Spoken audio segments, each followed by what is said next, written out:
поддршке. Жал ми е што толку ве вознемирив со мојот говор, иако во него јасно дадов до знаење зошто нема да говорам стрикно за амандманот, за да не си го деградирам селото Трпејца со сета негова убавина, ќе ви повторам, пошто не сте ме слушале очигледно. Целата политика има врска со иселувањето. Значи, буквално целата политика. Не очекувајте млади да седат, да се населуваат, да остануваат во села кои што немаат канализација, основен услов за живот. Значи, ако сте меѓу жителите, ќе ги слушнете решенијата.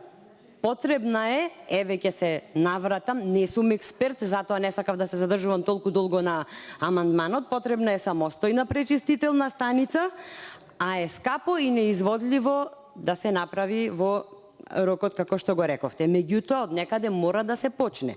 Амандманот мораме да престанеме веќе со меѓусебни префрлувања на вината, кој направил, кој не направил, туку еднушка конечно треба заедно да почнеме да ги решаваме проблемите. Затоа што овој амандман не се однесува само на барањата и потребите на жителите, на гласачите од ВМРО ДПМН во Трпејца, туку се однесува на сите гласачи и на сите жители во Трпејца и Охрид. Ви благодарам.